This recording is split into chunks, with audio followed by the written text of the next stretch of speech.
Fala, turma, tudo bom? Pessoal, vamos hoje falar sobre as categorias conceituais da imagem, certo? Então, a gente vai falar aí não de um período específico da arte, tá? A gente vai falar das categorias que são lançadas de arte, né? As linguagens de arte que a gente tem desde lá de trás até os dias de hoje, ok? Vamos lá? Vamos lá, pessoal. Categorias conceituais da imagem. A forma se configura de diferentes maneiras. Então, as formas elas podem ser apresentadas de maneiras diferenciadas, ok? Os artistas a utilizam para expressar ideias, opiniões, sentimentos ou informações. Então, o artista, por meio da arte que ele produz, ele vai trazer para a gente o quê? Uma opinião, um sentimento que ele está tendo naquele determinado momento, tá?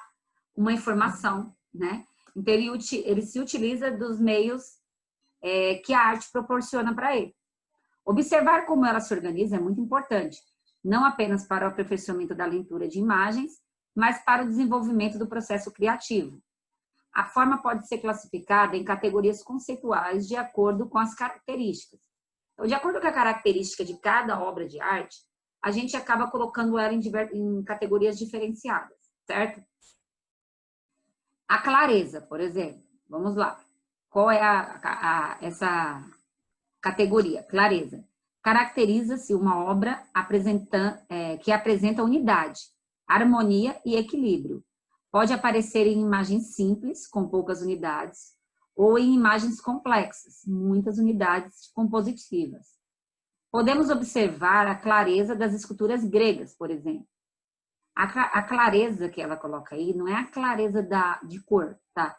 É a clareza com que eu consigo observar os elementos que contém nessa obra de arte. Eu consigo aí ver perfeitamente quais os elementos que compõem a minha obra de arte. Eu vejo com clareza isso, ok? Simplicidade. Caracteriza por organizações formais facilmente assimiladas e compreendidas. Podemos observar essa categoria nas obras de Tarsila do Amaral. O que é? Existem obras que não são facilmente compreendidas quando você olha. Você precisa entender a história, o que estava acontecendo naquele momento, entender todo o que girava em torno para você conseguir entender a obra. Nessa obra da Tarsila do Amaral, perfeitamente você consegue entender cada objeto que está ali, você consegue ver qual é a representatividade aqui, certo? Não existe dificuldade, então ela é uma simplicidade, que tem uma obra que tem simplicidade, ok? Minimalismo. Apresenta o mínimo de unidades ou elementos informais, preservando apenas o essencial. O minimalismo está presente em ícones, placas, logotipos e na arte.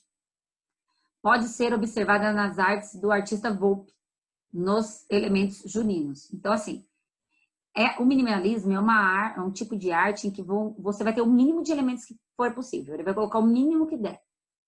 E só por esse mínimo ele já vai conseguir te passar o que é que ele quer que você pense, no que é que você pensa, ok? Alfredo Volpi nasceu na cidade de Lucca, na Itália, mas veio para o Brasil com a família. Com 1 ano e meio de idade, trabalhou como marceneiro, entalhador e encardenador. Em 1911, tornou-se pintor-decorador e começou a pintar sobre madeiras e telas. Criou obras que retratam elementos da identidade brasileira, como igrejinhas, festas, paisagens, fachadas e bandeirinhas. Na década de 1940, o artista produziu obras figurativas, ou seja, obras figurativas é quando ele começa a tratar imagens, figuras que são do nosso cotidiano, ok? Suas obras aderiram ao concretismo. Volpe desenvolveu formas e cores inéditas e de muita vibração. Então, ele colocava o mínimo possível que desse para você olhar e entender o que era aquela obra que ele estava fazendo. Isso é o minimalismo, ok? Complexidade. Pelo próprio nome e pela imagem, a gente já consegue ter uma noção do que seria essa complexidade, né, pessoal? Veja como tem tantos e tantos elementos aqui para a gente estar observando, né? Os elementos até dessa estrutura aqui, dessa obra, os elementos, né, dessa escultura que está aqui, Então, vamos lá. Complexidade.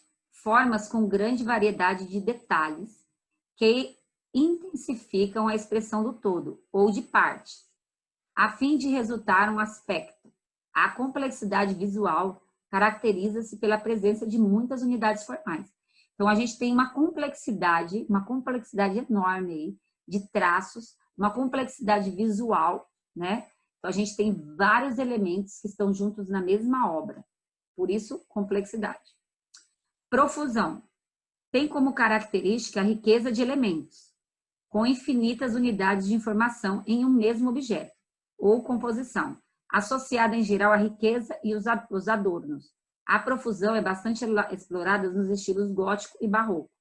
Por quê? Nos estilos gótico e barroco, utilizava-se muito de muitos adornos, né? Muitos enfeites. O adorno é tudo que vem para enfeitar.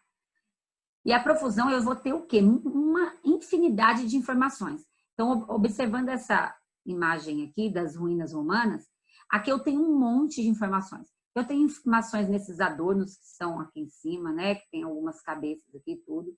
Eu tenho muita informação aqui dentro dessa imagem. Então, eu tenho uma profusão. Eu tenho uma quantidade de informações gigantescas. Se eu for parar para olhar essa obra, eu vou ter cada uma coisa uma informação. Cada desenho uma informação. É muita informação junto, ok?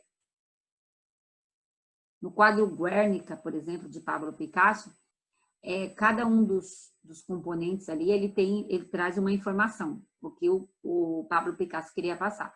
Ali também a gente pode dizer que é uma profusão. Exageração. Formas com êxtase expressiva, ênfase expressiva, resultante do exagero de elementos, cores ou formas, etc., cuja finalidade é chamar a atenção ao aspecto. Então, o que ele faz? Ele exagera, né, faz um exagero nas cores ou nas formas, e a finalidade é chamar a sua atenção para esse aspecto, certo? Arredondamento. Apresenta como característica a suavidade e a maciez, com que as formas orgânicas geralmente transmitem, o que possibilita na leitura visual a continuidade do seu olhar, sem sobressaltos ou interrupções. Então, vocês estão vendo aqui uma obra com arredondamento, certo? Então, o que ele quer dizer? Que você consiga perceber a maciez, a suavidade das formas orgânicas, ou seja, dos elementos vivos, ok? Transparência sensorial. Percepção da transparência próxima da realidade obtida pela produção de recursos gráficos e visuais, computadorizados ou tradicionais, como desenho de pintura ou escultura. Então, aqui vocês estão tendo uma montagem fotográfica. Esse já é um tipo de arte mais próximo aos nossos tempos, tá, pessoal? Quando se começa a utilizar essa forma computadorizada de fazer arte, né? Porque antes não tínhamos essas possibilidades que temos hoje.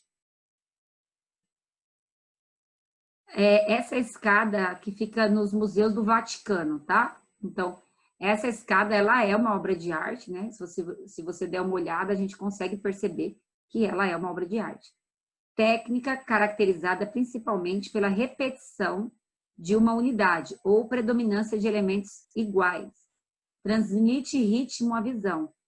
Conceito de ordenação de unidade ou elementos organizados de modo contínuo. E lógico, em qualquer disposição visual, conferindo ritmo. É o que a gente falou na última aula de ritmo que a gente teve. Algumas peças, elas mostram uma sequencialidade, certo? Dando uma ideia de ritmo para a gente. A sequencialidade aqui das escadarias, né, desse museu, nos dá uma ideia de ritmo, tá bom? Ambiguidade. Organização geométrica de formas com a finalidade de suscitar diferentes interpretações e percepções das unidades e do todo, muito presentes nas obras do holandês Maurits Cornelis Escher. Então, aqui você vai ter o quê? Uma ambiguidade. Você vai...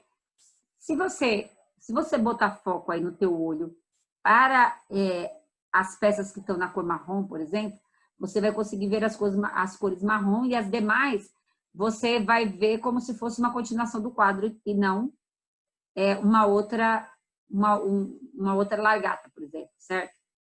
Se você olhar o preto, se você fixar seu olho no preto, você vai ver todos os lagartos pretos. E os demais, você vai ver como se fosse uma continuação, um fundo dessa pintura. Então, ele trabalha com essa coisa ambígua, ok? Espontaneidade.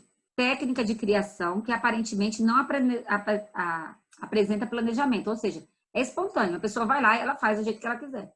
Não tem nenhum planejamento. Ela chegou e riscou e pintou e pronto. Ok? É a aleatoriedade. Disposição das unidades ou elementos organizados em um esquema rítmico. Não obedece uma sequência.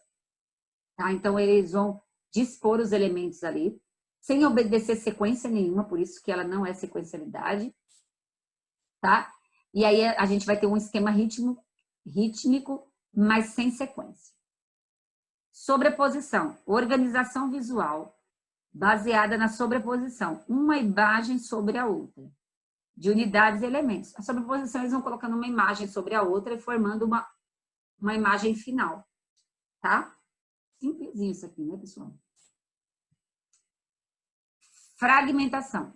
Decomposição de unidades ou elementos que mantêm relação entre si, mas que conservam sua individualidade. Essas unidades transmitem a sensação como tensão, excitação e dinâmica. Se vocês forem olhar, parece que as coisas estão fragmentadas aqui, né? O corpo da mulher parece que está fragmentado, né? Que está aos pedaços. Esse aqui, gente, é uma técnica muito usada no cubismo, tá? Próxima, distorção. Alteração das formas das unidades ou de um todo com a finalidade de criar efeitos plásticos. Então, assim, no expressionismo, essa obra do Munch é uma obra do expressionismo, que foi uma época em que as obras tinham um caráter pessimista, né, trazia o pessimismo que as pessoas estavam vivendo devido à guerra. Ela trazia essa distorção para fazer causar na pessoa que está assistindo, em que ela sentisse aquilo que a pessoa estava sentindo, uma distorção na vida dela, um transtorno na vida dela, certo? Então, ela cria efeitos com a distorção, tá bom? Difusidade, conceito que expressa a sensação de diluição, falta de precisão, calor, sonho ou ilusão. A gente aqui não tem uma precisão de onde termina uma coisa e onde começa a outra, certo? A gente tem uma diluição, como se fosse diluindo, até que se diluísse inteiro e começasse uma nova unidade na representatividade, certo? Então, a gente vai vendo, ó, que parece que vai diluindo, tá vendo? Assim como aqui, a diferença aqui para o céu. A arte digital. A arte digital é totalmente dos tempos atuais. Pintura digital é toda a criação ou recriação com uma imagem que utiliza recursos tecnológicos, como computador, scanner, fotocopiador e filmadora. Ela pode aparecer isolada ou associada a outras linguagens, como a gravura digital e a escultura eletrônica, o desenho digital, a remodelação e a animação. Muitos de vocês já conseguem fazer essas artes digitais, porque eu já recebi assim, né? Ela é uma arte mais voltada aí para os nossos tempos, tá? Mais atual. A arte digital tem como marca inicial a década de 1960. A partir de 1970, surgiram muitos programas e softwares que aplicaram a possibilidade de criação com imagens. Com eles, os artistas puderam explorar recursos e efeitos inusitados. Então, os artistas começaram a poder retirar recursos, né, e efeitos por meio dessa arte digital, que antes a gente não conseguia fazer. Certo? Uma curiosidade agora. Muita coisa mudou na programação de TV desde a primeira transmissão do preto e branco, em 1926, no Brasil, em 1948. A vinheta, por exemplo, já passou por inúmeras transformações. Então, se vocês pegarem uma vinheta, vamos dizer, do Fantástico, que é um programa que passa todo domingo, com o passar do tempo, ela foi sofrendo modificações. No início, eram umas mulheres que dançavam, a vinheta do Fantástico, né, para abrir o programa. Depois de uma época, elas saíam de dentro da água. E cada tempo, eles foram mudando a vinheta de entrada. Então, com o passar do tempo, as vinhetas vão sendo atualizadas, vão tendo mudanças. As vinhetas são videografismos utilizados para apresentar um programa de televisão, geralmente associando música, imagem e texto em animação. Elas identificam a abertura, a passagem e o término da programação televisiva.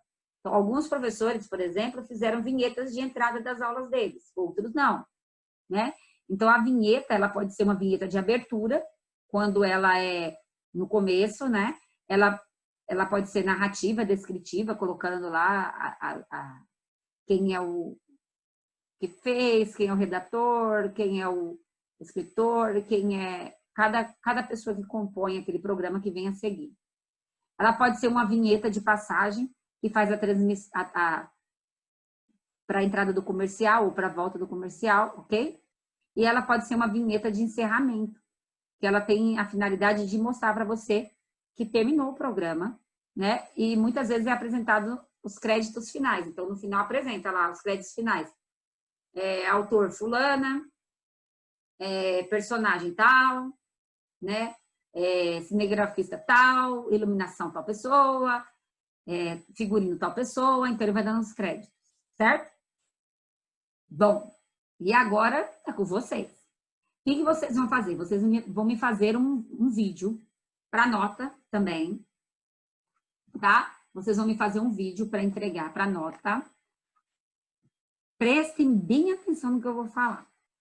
Vocês têm até dia 15/7 para me entregar esse vídeo. Eu não vou ficar ligando para pedir o vídeo. Eu já avisei isso para vocês. Façam o vídeo e me mandem, que eu vou dar nota em cima do vídeo que eu receber. Se eu não receber o vídeo, não tem como dar nota, ok? Então, vocês vão montar um vídeo. E nesse vídeo, vocês vão fazer uma vinheta de abertura. Eu não quero vídeos com vinhetas iguais, então não adianta copiar a vinheta do seu colega. Você vai fazer uma vinheta de abertura e você vai gravar um programa em seguida. Programa que você quiser. Você pode falar no seu programa sobre o que você quiser. Você pode ser o entrevistador e no mesmo tempo entrevistado. Tiveram muitos alunos aí que conseguiram fazer vídeos em que ele era todos os personagens da história, né? Ele só foi se caracterizando, ficou muito legal. Então, você vai colocar o teu vídeo, você vai fazer a vinheta de entrada e você vai fazer o seu programa. Qual é o seu programa? Esse trabalho é individual, tá? Então, cada um vai fazer o seu, tá bom?